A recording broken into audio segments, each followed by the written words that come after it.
pela primeira vez provo chá de moringa. Moringa é um dos alimentos que são um condimento para a boa saúde. E se está aqui a esta mesa hoje, com certeza que não é só a discussão, conversa sobre capacidades, habilidades, atitudes, mas também é sobre boa saúde. Quando tu tens a capacidade de mobilizar até vizinhos para arranjarem uma estrada que está danificada mesmo ali e também chamar as entidades, líderes comunitários e que de forma conjunta vocês consigam trabalhar, tu és um elemento de mudança. O instinto humano, acredita, Sandy, é a melhor bússola que temos. Um dos pontos que são de grande alcance, mas que não é bem percebida, são os tipos de discurso versus o tipo de ação. Como é que eu discurso e como é que eu aciono a operacionalidade daquilo que tem que ser feito. Quem tem domínios das tecnologias e detém o controle delas é quem tem poder. Quando tu queres tirar vantagens da sua liderança para reforçar o seu ego, porque acreditas que só reforçando o seu ego é que você vai ser reconhecido como líder, me parece que há aqui uma fuga de compreensão daquilo de que é que ser líder. Que todos que me estão à volta, basta acreditarem e eu acreditar, as coisas estão certas.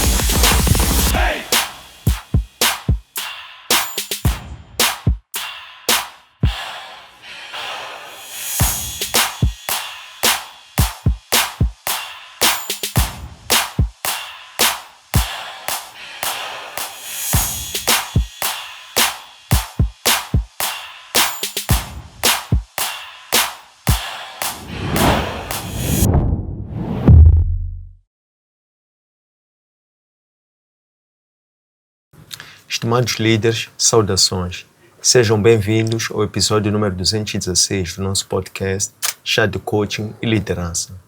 Espaço este em que os líderes conectam-se, partilham e juntos crescem. Este programa em formato de podcast inspira-se na metodologia de gestão por competências CHA. C de conhecimento, H de habilidades e A de atitude. Assim, convidamos líderes moçambicanos que se destacam nas mais diversas esferas de atividade produtiva para, na primeira pessoa, transmitirem suas narrativas de liderança, dando a saber que conhecimentos teóricos é que adquiriram ao longo da sua caminhada, que conhecimentos práticos em forma de técnicas, ferramentas é que complementaram aquele conhecimento teórico e que atitudes em forma de ser, estar, comportamento, caráter, fazem da sua marca comunicacional para acomodar este conhecimento. Constitui assim nossa ambição contribuir para o desenvolvimento de uma comunidade moçambicana de líderes que sejam conscientes, responsáveis e empáticos. Conscientes que possuem um conhecimento relevante para a liderança, mas também conscientes que são líderes. Responsáveis sobre a necessidade de terem que liderar pelo exemplo para influenciarem positivamente os seus seguidores, internos e externos. Líderes sejam empáticos, por um lado, com as causas que defendem, mas também líderes sejam empáticos uns com os outros. A técnica que nós privilegiamos é a comunicação, porque entendemos que essa é uma das principais ferramentas da liderança, através da qual os líderes transmitem as suas ideias, pensamentos e visões de uma forma simples, compreensível e fluida, para que os seus liderados possam não só compreender, mas também possam se apropriar da causa, para quando o líder se tornar dispensável, esta causa possa ser transferida para a atual e futuras gerações. Temos como líder convidado para a edição de hoje Mauro Silva, técnico de relações internacionais e comunicador. Bem-vindo ao nosso podcast, Mauro Silva. Sandy, muito obrigado pelo convite. Agradeço à sua equipe também pelo trabalho excelente que tem vindo a fazer sob a sua liderança e também agradecer a Super Alimentos por esse chá que pela primeira vez provo chá de moringa. Moringa é um dos alimentos que são um condimento para a boa saúde e se está aqui a esta mesa hoje, com certeza que não é só a discussão, conversa sobre capacidades, habilidades, atitudes, mas também é sobre boa saúde. É ter saúde para discutirmos os assuntos essenciais do país, do mundo, das nossas comunidades e como é que nós podemos, dentro dessas mesmas comunidades, nos vermos lá dentro também com saúde e com a ânsia de contribuir da melhor forma para que estas mesmas comunidades sejam uma mais-valia para o país. Aliás, é de pequeno que se faz o todo. É das famílias que fazem as comunidades e das comunidades que fazem o país todo. Este país chamado Moçambique, que precisa de cada moçambicano através dos seus líderes, e discussão sobre estes assuntos que vocês nos propuseram conversar hoje, obviamente, que quem quiser ver e vai ver, se calhar fazer uma leitura panorâmica daquilo que nós temos para contribuir para este mesmo Moçambique. Muito obrigado. Qual é a importância do chá e da boa saúde para a liderança? E o chá, neste caso, não coisa. Eu acho que sim. Olha, o chá é uma bebida tradicional que, na sua forma de chá, se for olhar para o nome mais científico, creio que seja Camellias qualquer coisa. Obviamente que este tem tradições orientais, chinesas, japonesas, da Sri Lanka, indianas e por aí fora. Estes, obviamente, que não têm muito contacto connosco, nós como moçambicanos. Mas nós, em Moçambique, temos outras formas de fazer chá, que nós atribuímos o nome chá por influência, não é? Porque em condições normais chamamos de infusão. Temos os chabalacates, temos, por exemplo, que aprendemos bastante durante a Covid também, que é a infusão de folhas de limoeiro, de laranjeira e por aí fora. Isto faz muito bem à saúde. Eu acho. Nós, como africanos, precisamos de rebuscar as várias formas de saber estar e ser dos próprios africanos. A natureza tem resposta para tudo. Na espiritualidade, na saúde humana, do nosso próprio corpo, na saúde mental do nosso próprio corpo. Por exemplo, ir à praia faz bem. Ler um livro à beira da praia ou à beira de um rio, para quem não tem praia, mas tem a praia do rio, faz muito bem. A natureza é a mãe, não só dos homens, dos seres vivos, é a mãe de tudo. E é lá onde a gente vai buscar. E nós, como africanos, obviamente, também temos respostas para tudo. Se for a reparar mesmo, só para fechar este primeiro remate, há de verificar que durante a Covid olhamos muitas perdas humanas pelo mundo. A Europa foi o pico, mas em África teve números aquém daquilo que era esperado pelas autoridades de saúde mundial. Em Moçambique também nós tivemos os protocolos de segurança de saúde muito fortes, uma contribuição muito grande dos próprios moçambicanos, os eucaliptos que foram utilizados para os famosos bafos, e essas infusões que foram acontecendo, de facto trouxeram aquilo que é vertido, de que, apesar dos moçambicanos saberem cuidar de si, mas também foi importante a liderança dar o primeiro passo, não só do próprio Estado, mas também das comunidades, em saberem cuidarem uns dos outros. E por isso é que estamos aqui hoje com a força necessária para levar o país a um bom porto. Quando nos fala de buscar regressar às origens,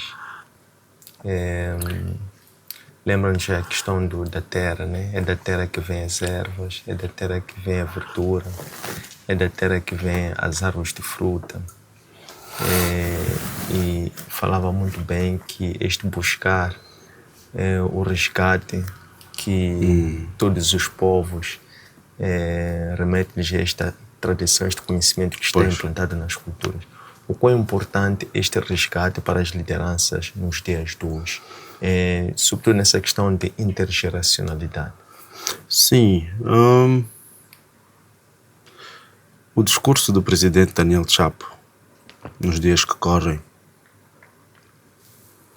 muita gente aproveita para fazer memes. Mas uma parte das comunidades de Moçambique até são anteriores ao discurso do presidente Daniel Chapo. A terra é a origem da nossa riqueza. Os chineses já compreenderam isso há séculos. Os indianos já compreenderam isso há séculos. Os brasileiros já contribuíram, já entenderam esta mensagem também há bastante tempo. E outros povos também. Temos aqui a África do Sul como exemplo. Nós também, creio que a nossa história precisa de ser rebuscada. Quando nós tivemos o período de Operação Produção. Obviamente que eu, se calhar, ainda não existia nessa altura. Ainda sou muito jovem, mas que sou bastante entusiasta em conhecer a nossa história para ver o que é que nós podemos contribuir daqui de onde estamos para frente. E esta questão da Operação Produção, ela mais do que merecer um tom de liderança de quem o propôs, porque fez-o bem, fez com que os moçambicanos entendessem que a ligação que elas têm com a terra é fundamental. É na terra onde vai ser o último leito seu, mas é na terra de onde você vai buscar os alimentos para se alimentar. Batata doce, mandioca, o milho que faz a chima, o arroz que faz o matago na Zambésia. Também é a terra onde tu vais aproveitar para produzir peixe, camarão e outras culturas. Ou por outra, a terra é um elemento de riqueza fundamental que nós, em algum momento, parece, como o povo moçambicano, em algum momento deixamos escapar esta oportunidade. Por isso mesmo que vejo vertido no discurso do presidente e a sua capacidade de liderar mudança, de irmos rebuscar a ideia do passado. E há uma coisa muito interessante que está a acontecer. As pessoas realmente parece que não estão a começar a produzir um pouco da sua couve em casa. Me parece que já estão a conseguir poupar os famosos 100 meticais para fazer uma verdura, mas já têm em casa. Se calhar a única coisa que vão ter que fazer é comprar o coco. O que é que eu quero dizer, seja como for, é que precisamos de ter uma política mais profunda da agricultura em Moçambique. E hoje, hoje é dia 2 de julho, próximo àquilo que foi o movimento anti-imigração na África do Sul, de também verter uma oportunidade para Moçambique centrar-se naquilo que deve ser a reforma da agricultura. Porque temos moçambicanos com bastante experiência que foi adquirido nos últimos tempos aqui na vizinha África do Sul, na área da agricultura. Como é que pode produzir uma batata reno, como é que pode produzir tomate, cebola e enfim. E estas, de facto, serem traduzidas em riqueza, porque vai ser vendido aqui, vai ser exportado, e na exportação ganha-se divisas. E essas divisas, obviamente, que vão ser encaixadas pelo Banco Central e fazer com que moçambicanos tenham maior capacidade de reforço das suas pequenas economias. E eu olho, sinceramente, que o moçambicano precisa de ganhar esta formalidade para estar dentro de um sistema financeiro robusto, ou pelo menos cada vez mais robusto, para que ela tenha oportunidades que o formalismo concede. O que lava o que lava o carro é informal. O que vende, por exemplo, capas de telefone, ou que vende, por exemplo, protetor de telefone, ou aquele que, vende crédito. Até este que vende crédito está mais ou menos formal.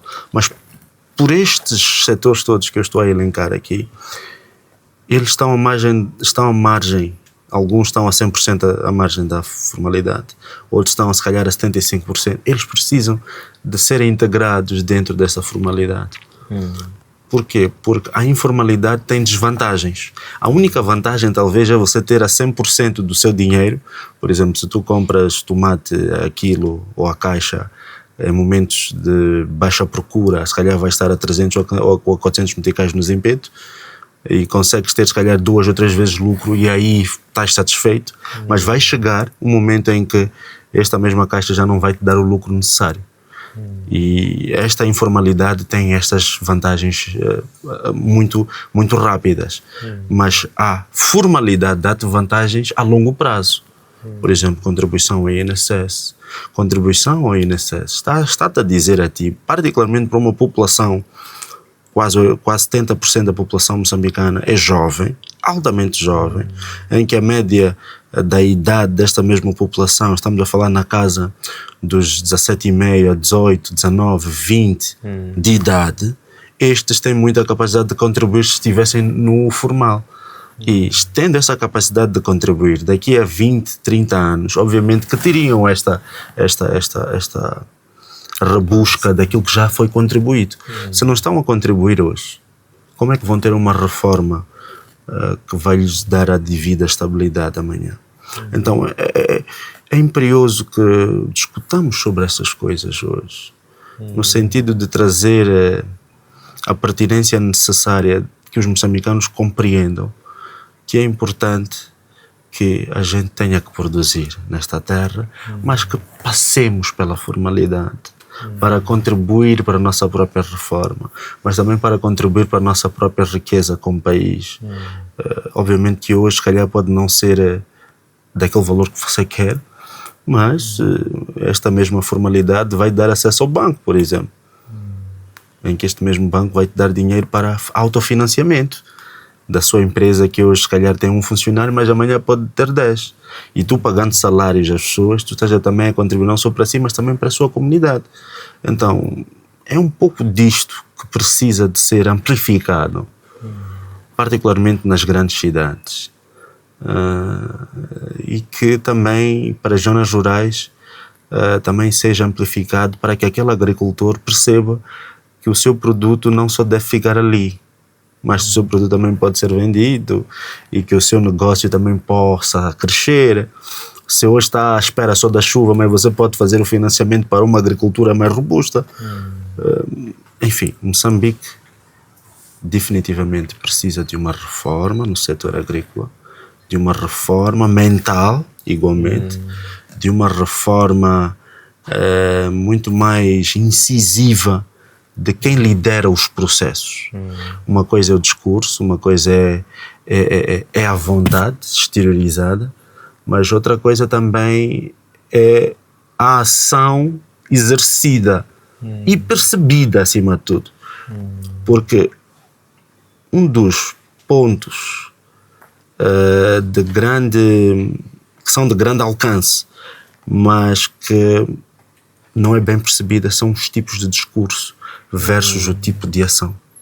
Como é que eu discurso e como é que eu aciono a operacionalidade daquilo que tem que ser feito. Então são destas reformas que precisamos como moçambicanos, e com a liderança que é forte, obviamente, mas que precisa de uma maior incisão naquilo que o Nietzsche já dizia.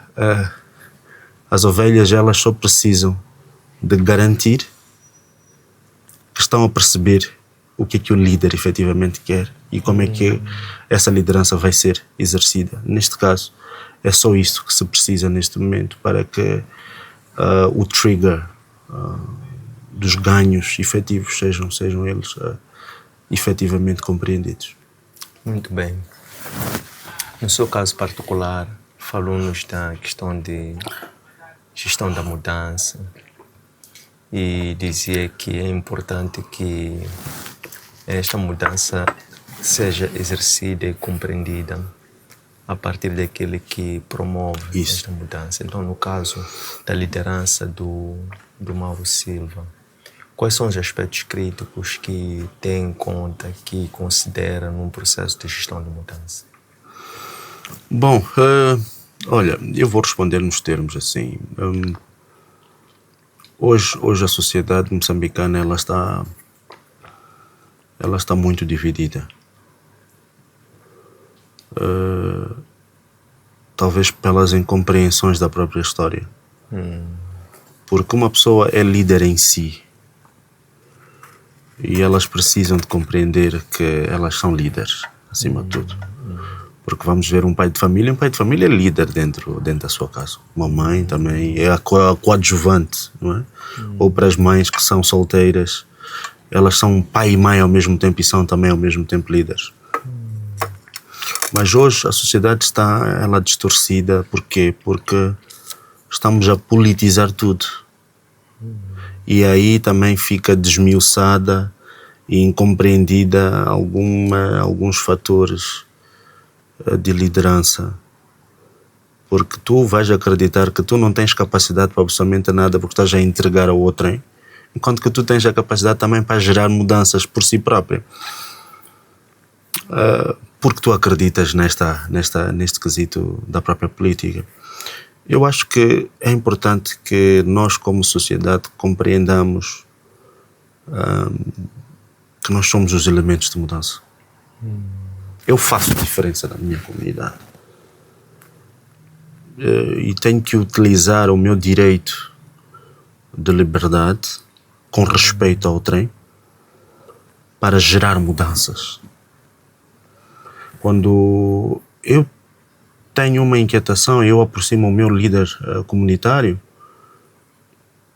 com respeito, com a integridade necessária, com os valores necessários, e que seja compreendido na minha mensagem, significa que eu estou a gerar mudanças.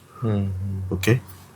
Quando tu tens a capacidade de mobilizar até vizinhos para arranjarem uma estrada que está danificada mesmo ali, e também chamar as entidades, líderes comunitários, e que de forma conjunta vocês consigam trabalhar, tu és um elemento de mudança.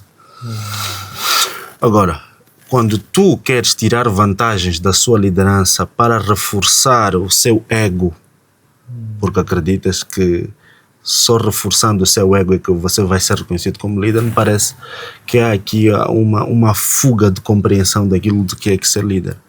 A questão de líder não é sobre ganhos, é sobre valores e princípios que tu estás a passar àquele que acreditam em ti, não porque você quer ser líder, mas pelo processo natural das coisas. E me vou explicar. Veja que eu já tive a oportunidade, pelo meu passado, de ter sido chefe de turma, pelo menos no secundário. E mal que entrei para a universidade, logo no primeiro contacto com a turma, ter sido eleito chefe de turma também do universitário. E liderar processos grandes dentro da própria universidade, dentro da própria turma.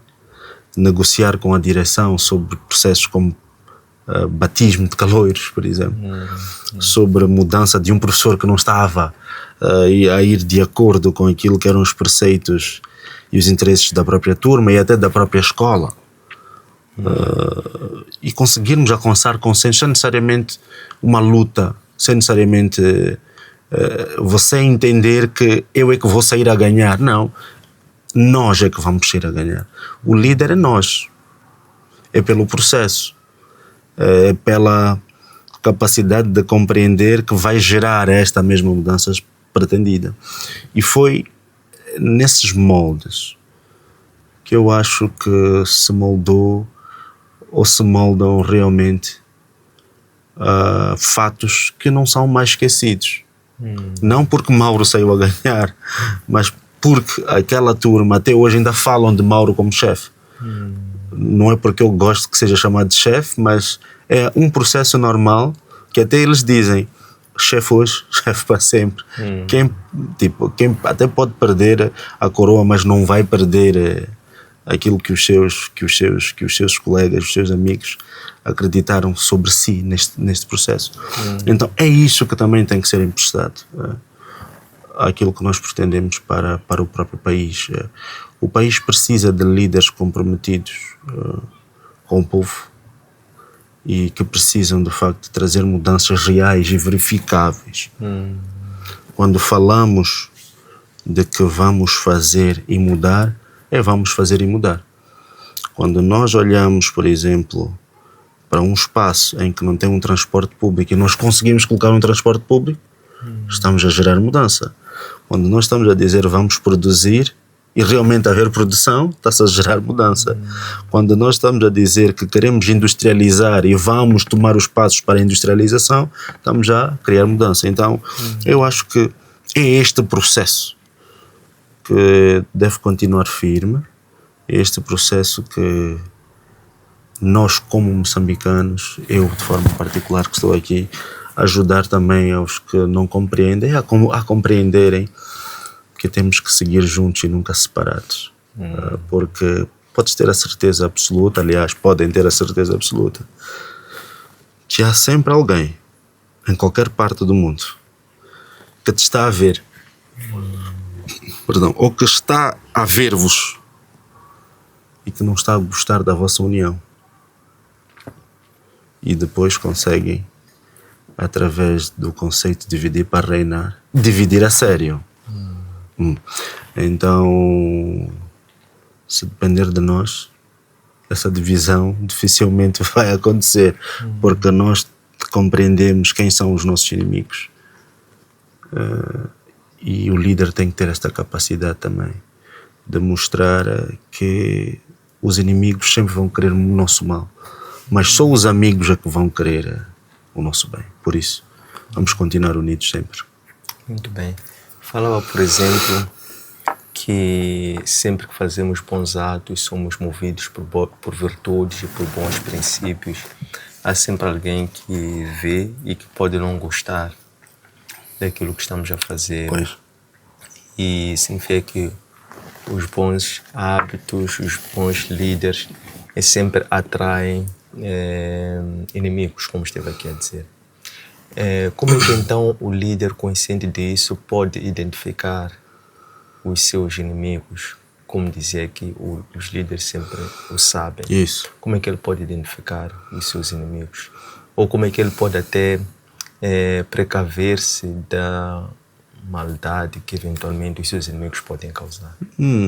Isto é meio tricky, né? Porque existem alguns líderes que pela sua virtude não conseguem compreender alguns sinais.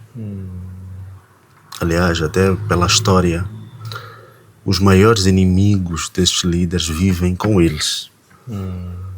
Não é? Se olharmos para o Tomás Sankara, o seu maior inimigo esteve sempre do seu lado.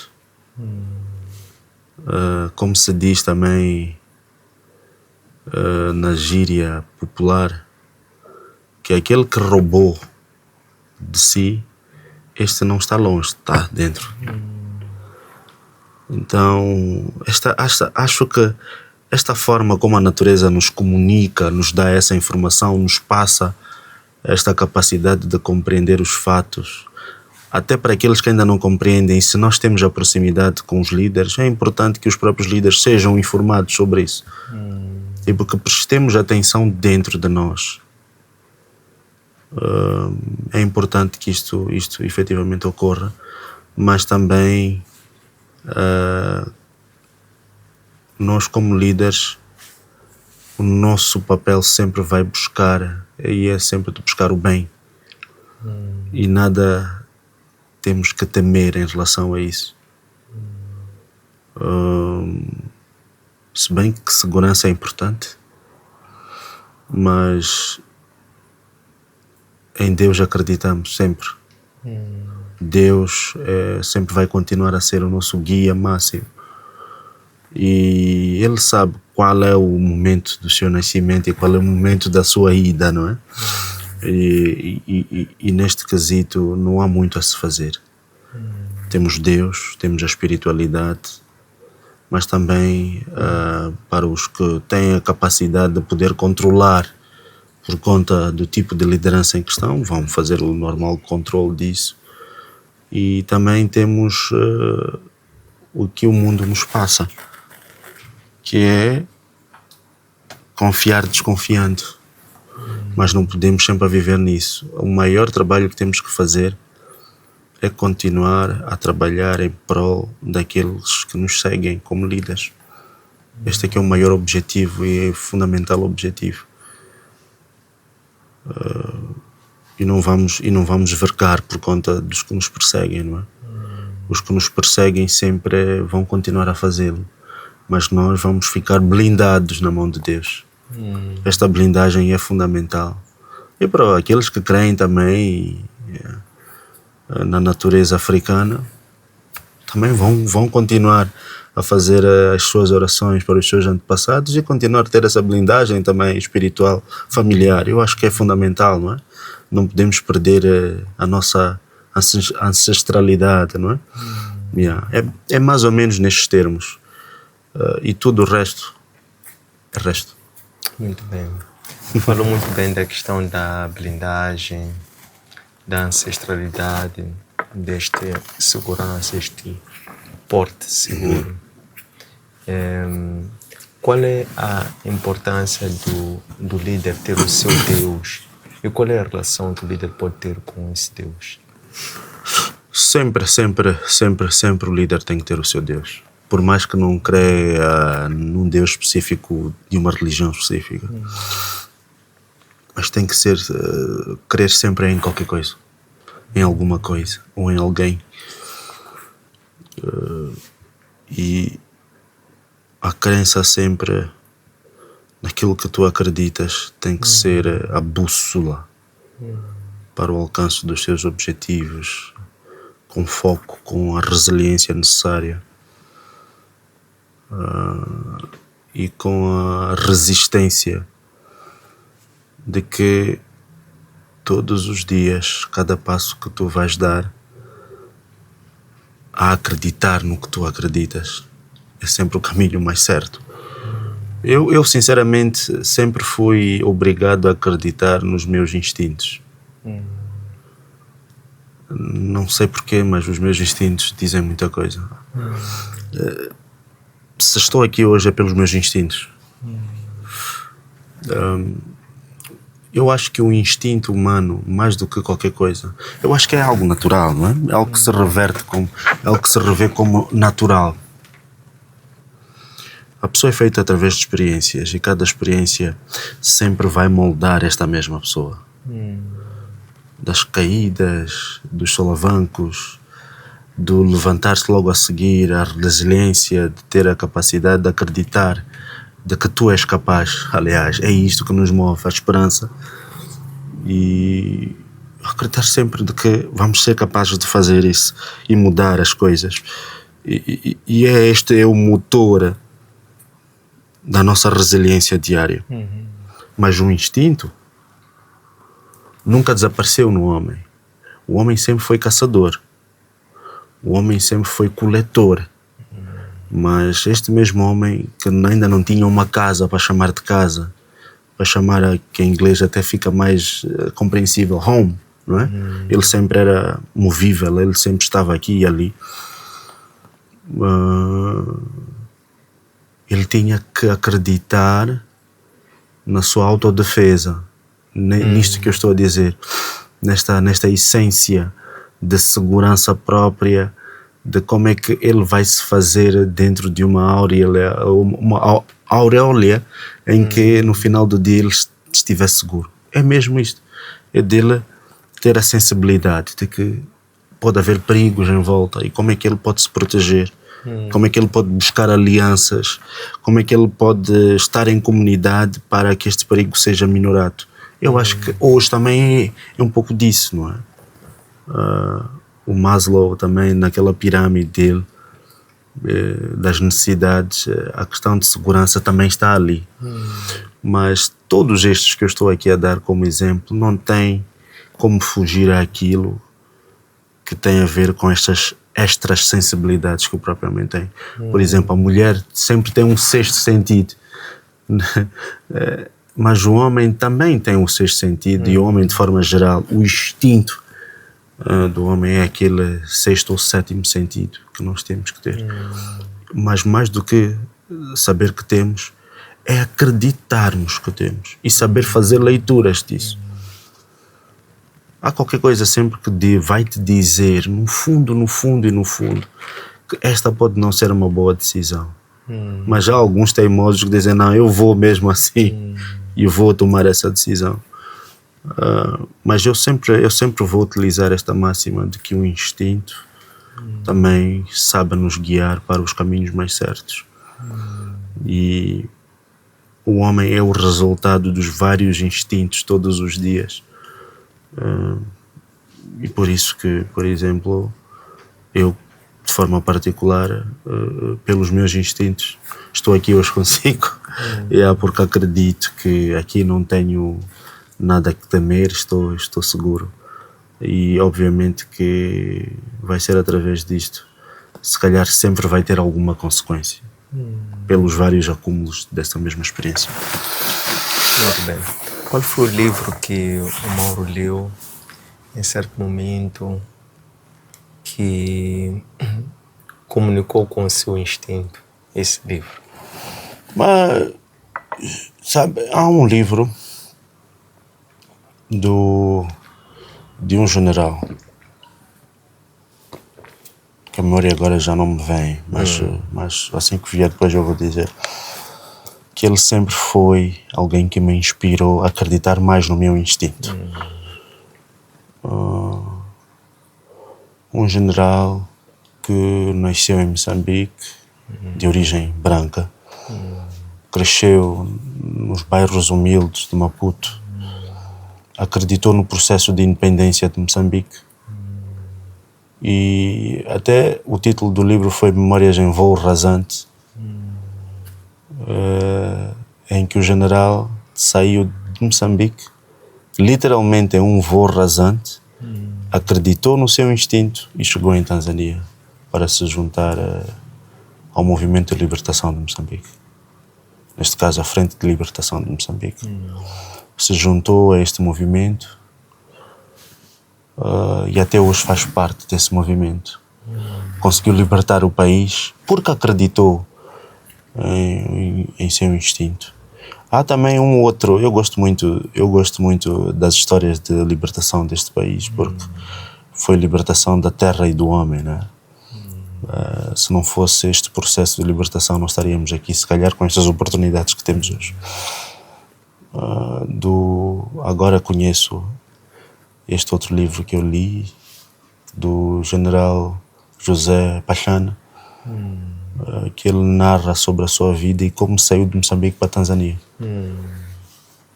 Se não fosse o instinto dessa pessoa, talvez não teria passado por intempéries muito sérias na fronteira de Moçambique com Zimbábue, na fronteira de Zimbábue com Zâmbia, de Zâmbia com Malawi, Malawi com Tanzânia, por exemplo, para libertar também este país. O que é que estou a dizer aqui? Parece que o instinto é o último recurso que temos para nos tornar como bússola. E sempre vai continuar a ser este recurso que eu vou utilizar para tomar das melhores decisões de vida. O instinto humano, acredita, Sandy, é a melhor bússola que temos. É a melhor bússola que temos para atingir aquele desiderato maior que nós ainda até nem compreendemos qual é. Mas com o tempo a gente vai compreender. Eu gosto muito da história do Daniel Chapo. Eu acho que o Daniel Chapo, como pessoa, também acreditou no seu instinto, quero acreditar. Por quê? Porque quando ele foi eleito como candidato, aliás, eleito como a pessoa eleita para ser candidato a presidente, nem ele acreditou que iria ser eleito naquele dia. É como se diz na gíria, dormes pessoa, acordas já presidenciável, ou acordas ministriável, ou algo assim. Então, quero muito acreditar que também o instinto tenha sido efetivamente elaborado tenha existido na pessoa como Daniel Chapo, que é o nosso presidente hoje.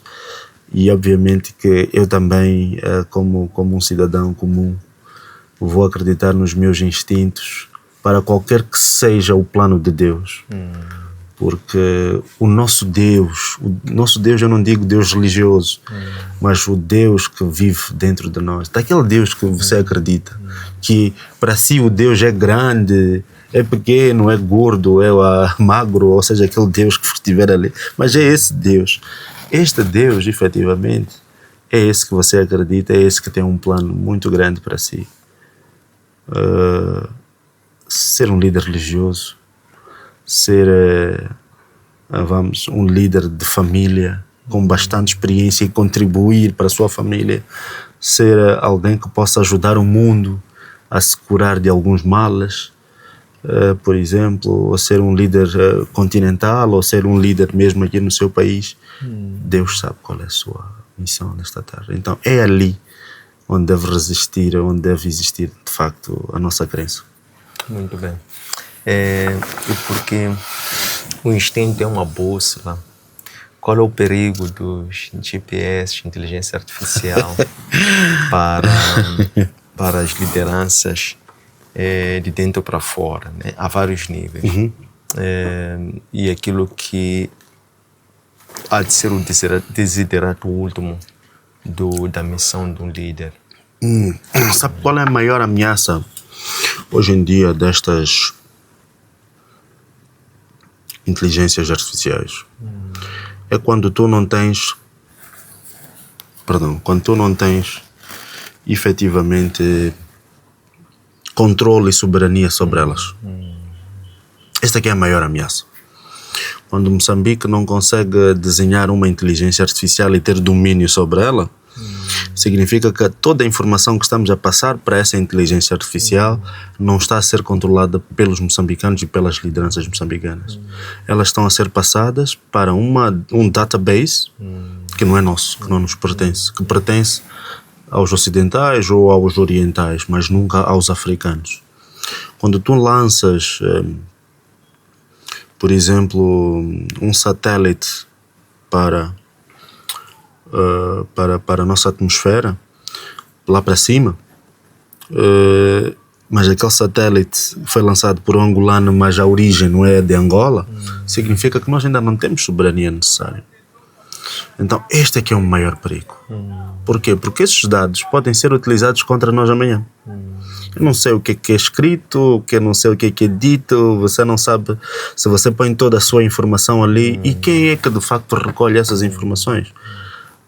Porque tudo que tem a ver com tecnologia de ponta sempre teve início no setor militar e de defesa e de segurança. Então, se nós como moçambicanos não conseguimos controlar e dominar este quesito das inteligências artificiais, significa, e da tecnologia e da internet e por aí fora, significa que nós ainda não somos efetivamente independentes de certo modo, porque as nossas informações, elas estão constantemente a serem partilhadas para uma geografia digital que nós não temos domínio. Veja só o que aconteceu nas manifestações. Qual foi o campo de guerra? Grandemente foi o campo digital. Sim. Nós não tivemos domínio sobre aquele campo. E quais foram as consequências? Gravosas. Mais de 20 mil postos de emprego perdidos. Mais de 2.000 empresas que fecharam. Algumas com consequências mesmo danosas até para de onde estão a vir. Não sei, mais de 700, 800 pessoas que morreram. E são contas que nós não conseguimos contar até hoje, que não conseguimos fazê-las até hoje. Então precisamos de reforçar o campo de independência nestes setores. Obviamente que é um esforço por parte do Estado moçambicano, através dos seus órgãos de soberania, como por exemplo a Assembleia da República, em o que é que eu quero dizer? Em discutir sobre leis que possam tornar mais seguras não só as zonas digitais, mas também as zonas de geografia física. Mas não vai ser suficiente esse espaço se nós não conseguirmos buscar e termos controle sobre estas tecnologias. Quem tem domínios das tecnologias e detém o controle delas é quem tem poder. Porque, de facto, a questão do conceito de poder é tu determinares as mudanças que queres atingir na pessoa que você quer dominar. E é isso que está a acontecer com as inteligências artificiais. Tu pões ali, eu sou Sandy, não sei o quê, faz isto, então ele faça não sei o quê, faça não sei o quê.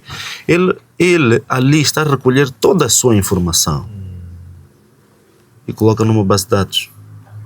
Até quando tu sais e depois voltas, ele até te pergunta, queres recuperar a memória? Significa que tem uma memória essa inteligência artificial. Sim, quer recuperar a memória. Então você vai dar seguimento a esta coisa. E mais, veja, vamos supor em alguma parte desse mundo se esteja a criar assim 1000 Sandys. Assim, tu, assim, 1000. E tudo que você põe na inteligência artificial está a ser passado para essas 1000 pessoas. Estamos a dizer que, além da réplica, além do clone, estamos a dizer que pode-se alterar completamente o sentido humano da coisa e termos replicação de não só Sandy, mas do Mauro, da fulana de X, de não sei o quê, e criar-se um mundo paralelo. Toda a tua vida ser anulada por conta dessas réplicas. Então como é que nós conseguimos controlar isso? Se você não conseguir dominar a tecnologia, como é que você vai fazer? Por isso que eu acho que vai ser bastante importante para o Estado. Ainda bem que se criou um Ministério que lida com assuntos digitais, transformação digital, chama-se assim, e comunicações, para se pensar bastante seriamente neste assunto, de nós termos não só independência política, agora a independência económica, mas também independência digital. Os outros já o fazem. E nós, quando é que vamos fazer? Sob pena de termos sido colonizados no passado e continuarmos com a colonização, porque também tem a colonização financeira, mas também passarmos para a colonização digital. Talvez isso ninguém fale, mas é uma coisa que tem que ser dada ao seu início com bastante acutilância para quem lidera os processos hoje e que a gente esteja efetivamente preparado amanhã, porque amanhã são os nossos filhos, são os nossos netos que vão ser retirados de emprego, já não vão conseguir ser juristas, já não vão conseguir ser pilotos, já não vão conseguir ser cozinheiros, tudo vamos deixar para as inteligências artificiais. Hoje, olha, faça um convite para a minha filha de 5 anos, tem que ter isto. Em menos de 2 minutos já tens aí o convite. Mas assim, tiraste pão de quem? De um designer. E amanhã, de quem é que vai ser retirado o pão? Essa aqui é a questão. Muito interessante, muito obrigado. Por fim, queremos saber como é que o Mauro prepara-se no seu espaço individual, privado, antes de se juntar às suas equipes. Uma preparação do ponto de vista mental, emocional, físico, espiritual. Sim. Eu como sempre disse, eu sempre acredito nos instintos, mas também sempre é bom compartilhar as ideias e comunicar-se com quem mais sabe sobre o assunto, com quem é especialista do assunto e aprofundar sobre estes assuntos. Mas também é importante ler um artigo, um livro, ou se tens a pessoa que fez aquele livro, conversar também com esta mesma pessoa e sempre acreditar na família. A nossa família, depois de Deus, é fundamental. Por mais que a tua esposa não compreenda bastante coisas, só o fato de comunicar e ela te dizer, vai correr tudo bem, E o teu filho perguntar: pai, hoje foste à televisão? Já mostra bastante que estão unidos naquele propósito. E tu transferires a tua energia e a tua carga energética para aqueles que tu acreditas que vão contribuir positivamente também é um passo de preparação. Porquê? Porque essas pessoas, de forma invisível e imperceptível, elas rezam por ti. Elas acreditam: vai correr tudo bem, vai correr tudo bem. E essa energia para o mundo, para o universo, realmente acontece. Vou dar-lhe um exemplo. Eu ontem, eu disse assim para mim mesmo, sabe? Aquela minha turma ali, em algum momento faz muito calor. Talvez seja o sítio onde eu sento. Mas eu estou à espera que dê tudo certo para que eu encontre o lugar mesmo aí na porta. Sabes o que aconteceu? Cheguei, toda a turma estava ocupada, menos aquele lugar em frente à porta. Isso já aconteceu outras vezes, quando eu ia à faculdade. Eu disse: porra, que tal? Eu quero encontrar um lugar mesmo à frente, no chapa, aquela coisa de confusão, não sei o que, eu não queria. Encontrava exatamente o lugar disponível para si. O que eu quero dizer com isso? Por mais que tu não acredites, ou seja, quem estiver a nos ver, não acredite na força da atração, a força da atração existe e ela tem que ser interiorizada sempre. Nós temos que repetir, nós temos que ter fé, nós temos que crer nisso. E é aí onde vai residir também a sua força máxima de trabalho, de espiritualidade e de crença de que tudo vai dar certo. Por isso mesmo que eu contribuo com a minha família naquilo que eu faço, nos meus trabalhos, nos meus esforços, e tudo deu certo. Então é assim como Mauro se prepara todos os dias para qualquer eventualidade, qualquer trabalho, qualquer missão que lhe é incumbido, mesmo pelas suas lideranças, porque eu também tenho os meus líderes. Sempre me comunico, sempre pergunto o que é que devo fazer, como devo fazer, qual é a orientação, e eles me dão a sua orientação. Há outros que também acreditam, até dizem claramente: este senhor, eu mesmo ligando para mim, ligando para a pessoa, só dizer fala com o Mauro, sabem que vão ter a coisa feita. Então significa que todos que me estão à volta, basta acreditarem, e eu acreditar, as coisas estão certas. Muito bem. Queremos agradecer a este maravilhoso chá que nos serviu e o aprendizado que deixou ficar aqui. Muito obrigado. Espero ter dado. Nossa comunidade. Desejamos de muito bom ano e que Deus continue a iluminar os seus passos e a conduzir-lhe para que se torne este líder que influencia, que ama, que guia, que protege a comunidade que serve. Muito obrigado a si, que Deus honre a sua família, honre aos seus colegas de trabalho aqui neste estúdio, e que este programa não pare nos 216, que vá para muitos mais capítulos e que tragam a esta mesa os líderes que Moçambique precisa para as reais mudanças e as reais reformas.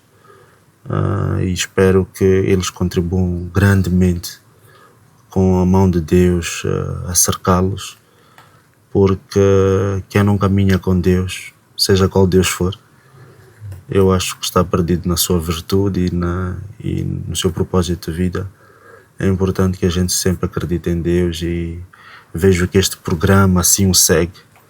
Por isso mesmo quero agradecer mais uma vez e vamos trabalhar. Muito obrigado. Obrigado.